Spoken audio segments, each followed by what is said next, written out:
Hi all. ഇന്ന് ഞാൻ short video കൊണ്ടാണ് വന്നിരിക്കുന്നത്. കാരണം പൊതുവേ 35 മിനിറ്റിൻ്റെയൊക്കെ വീഡിയോ ഇട്ടിട്ട് അധികം ആരും കാണുന്നില്ല. അപ്പോൾ എനിക്ക് തോന്നുന്നു എല്ലാവർക്കും പെട്ടെന്ന് ടോപ്പിക്സ് പഠിക്കാൻ എളുപ്പം ചെറിയ ചെറിയ വീഡിയോസാണ്. അതുകൊണ്ട് ഇന്ന് ഞാൻ ഏറ്റവും ചെറിയൊരു ടോപ്പിക്, കേരള ഹിസ്റ്ററിയുടെ തന്നെ ഒരു മാർക്ക് നമുക്ക് ലഭിക്കാൻ ഏറ്റവും പൊട്ടൻഷ്യൽ ഉള്ള ഒരു ടോപ്പിക്ക് 2 മിനിറ്റിൽ തീർക്കാനാണ് വന്നിരിക്കുന്നത്. അപ്പം നമുക്ക് നോക്കാം.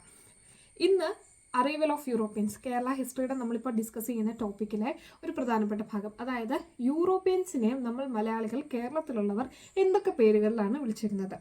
പോർച്ചുഗീസ് എന്നൊന്നും അന്നത്തെ മലയാളികൾക്ക് പറയാനോ, അല്ലെങ്കിൽ അന്ന് നമ്മുടെ മലയാള ഭാഷ പോലും രൂപപ്പെട്ടിട്ടില്ല. അപ്പോൾ തമിഴും സംസ്കൃതവും ഒക്കെ മിക്സായിട്ട് ആ സമയത്ത് നമ്മുടെ ഭാഷ ഇരുന്നത്. അപ്പോൾ ഈ പോർച്ചുഗീസ്, ഡച്ച് എന്നൊന്നും നമ്മൾ പറയത്തില്ല.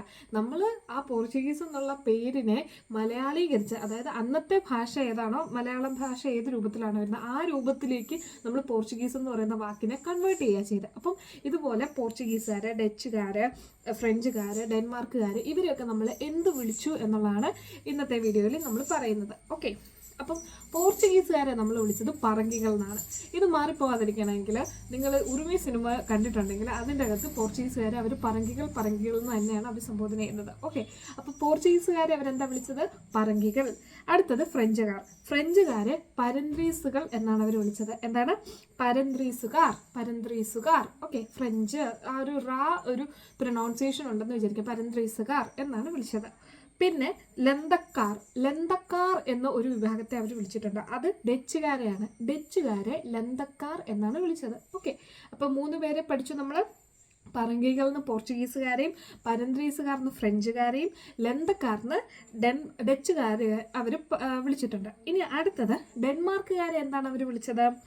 ഡാനിഷ് എന്ന് പറയുന്നത് ഡെൻമാർക്കുകാരാണെന്ന് മനസ്സിലാക്കുക. ഡച്ചുകാരും ഡെൻമാർക്കുകാരും രണ്ടാന്ന് വിചാരിക്കുക.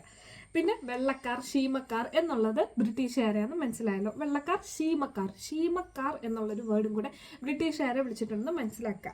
പിന്നെ യവനർ എന്ന് പറയുന്നത് ഗ്രീക്കുകാരെയാണ് അവർ വിളിച്ചുകൊണ്ടിരുന്നത്. യവനന്മാർ പണ്ട് തൊട്ടേ ഉണ്ടായിരുന്നു. BC, അതായത് ക്രിസ്തുവിന് മുന്നേ യവനന്മാർ, ഗ്രീക്കുകാർ, റോമൻകാർ ഇവരൊക്കെ നമ്മളുമായിട്ട് കച്ചവടം നടത്തിയിരുന്നു. റോമൻകാർ, ഗ്രീക്കുകാർ, ചൈന ഇവരൊക്കെ നമ്മളുമായിട്ട് കച്ചവടം ഉണ്ടായിരുന്ന ആളുകളായിരുന്നു പണ്ട് തൊട്ടേ, ക്രിസ്തുവിന് മുമ്പ് തൊട്ടേ. ഓക്കെ, അപ്പം ഇത്രയാണ് ഇന്നത്തെ ക്ലാസ്. എല്ലാവർക്കും ഇഷ്ടപ്പെട്ടെന്ന് വിചാരിക്കുന്നു. ഇഷ്ടപ്പെട്ടെങ്കിൽ ലൈക്ക് ചെയ്യുക, ഷെയർ ചെയ്യുക, സബ്സ്ക്രൈബ് ചെയ്യുക. Okay, thank you.